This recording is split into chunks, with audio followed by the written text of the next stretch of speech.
A voz humana é um instrumento que todos tocamos. É provavelmente o som mais potente do mundo, é o único que pode começar uma guerra ou dizer eu te amo.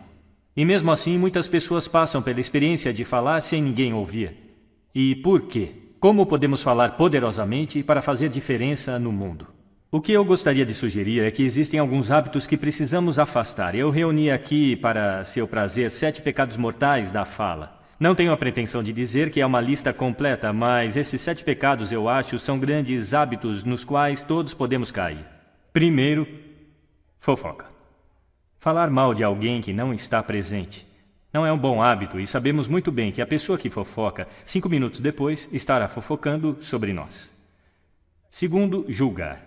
Conhecemos pessoas como nessa imagem. É muito difícil escutar alguém se você sabe que está sendo julgado e condenado ao mesmo tempo. Terceiro, a negatividade. Você pode cair nessa. Minha mãe, nos últimos anos de vida, tornou-se muito negativa e isso é difícil de ouvir. Eu lembro que um dia eu disse para ela, hoje é 1º de outubro, e ela disse, eu sei, não é terrível? É difícil ouvir quando alguém é tão negativo assim.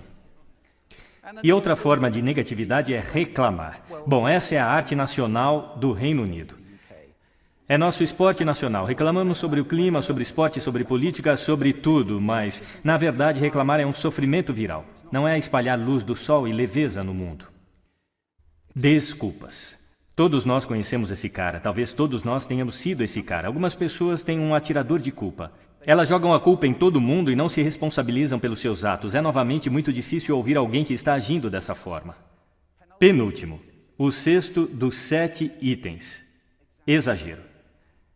Ele prejudica a nossa linguagem às vezes. Por exemplo, se eu vejo alguém que é realmente incrível, do que eu chamo isso? Então, é claro, esse exagero se torna mentira e nós não queremos ouvir pessoas que sabemos que estão mentindo para nós. E, finalmente, o dogmatismo. A confusão de fatos com opiniões. Quando essas duas coisas se confundem, você está ouvindo na direção oposta, alguém está bombardeando você com suas opiniões e como se fossem a verdade. É difícil. Então aqui estão eles, os 7 pecados mortais da fala. São coisas que eu acho que precisamos evitar. Mas há uma forma positiva de pensar sobre isso? Sim, existe.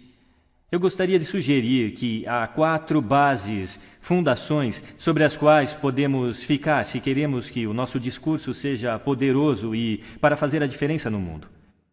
Felizmente, essas coisas soletram uma palavra. A palavra é hail, granizo, e ela tem uma grande definição também. E eu não estou falando sobre o material que cai do céu e o acerta na cabeça. Eu estou falando sobre essa definição. Cumprimentar ou aclamar entusiasticamente, que é como as nossas palavras serão recebidas se ficarmos sobre essas 4 bases. Então, o que elas representam?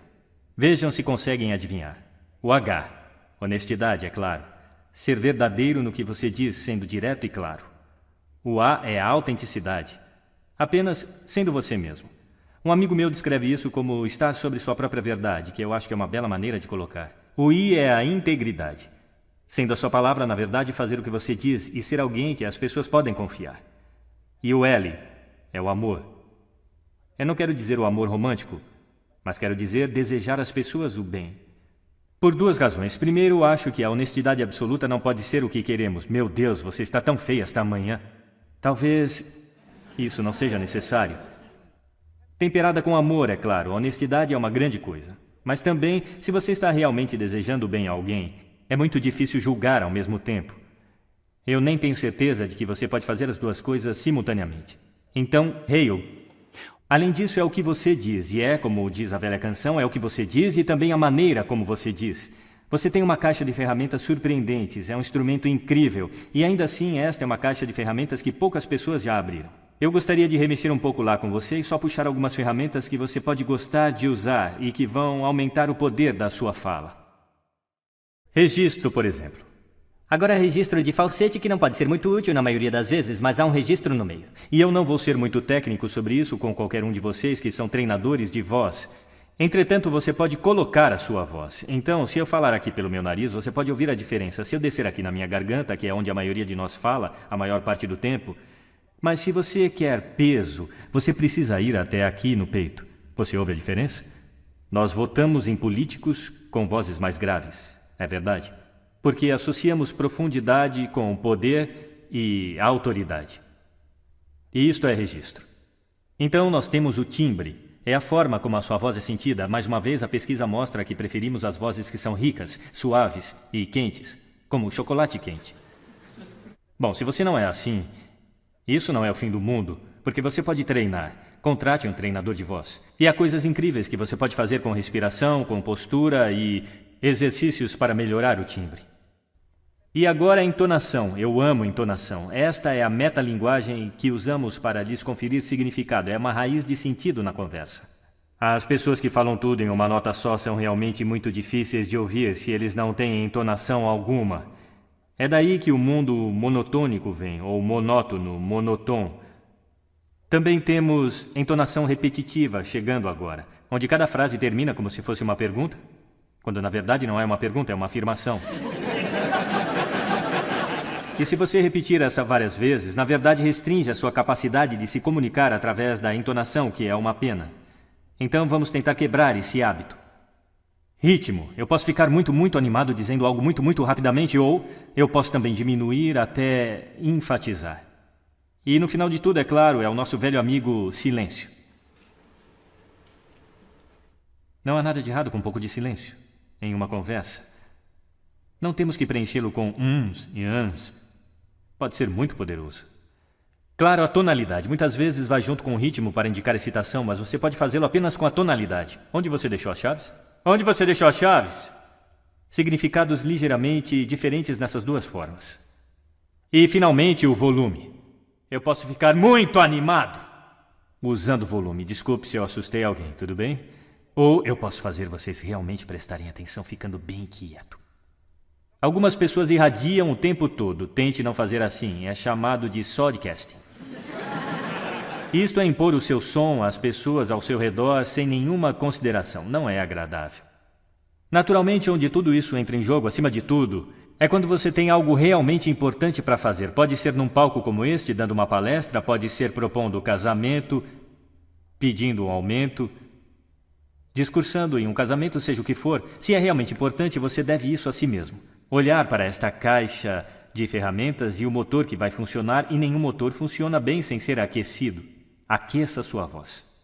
Na verdade, deixa eu mostrar como fazer isso. Será que todos podem ficar de pé por um momento? Eu vou mostrar os 6 exercícios de aquecimento vocal que eu faço antes de me apresentar em cada palestra. Sempre que forem falar com alguém importante, façam isso. Primeiro, braços para cima, respiração profunda e inspirem. Assim. Mais uma vez. Muito bom.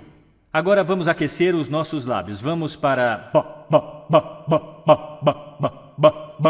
Muito bom. E agora... Igual quando você era criança. Agora seus lábios devem ganhar vida. Vamos fazer o seguinte com a língua, exagerando. Lá. Lindo, estão ficando muito bons nisso. E em seguida agora enrole uma... É como champanhe para a língua. Por fim, eu só posso fazer um. Os profissionais chamam isso de sirene. É muito bom. Começa com o I e vai para o O. O I é agudo e o O é grave. Então você vai...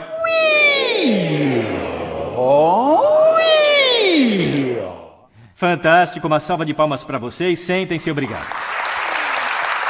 Da próxima vez que falarem, façam isso com antecedência. Agora deixe eu colocar isso no contexto para fechar. Esta aqui é uma questão séria. Este é o lugar onde estamos agora, certo? Não falamos bem com pessoas que simplesmente não estão ouvindo num ambiente que tem muito ruído e acústica ruim.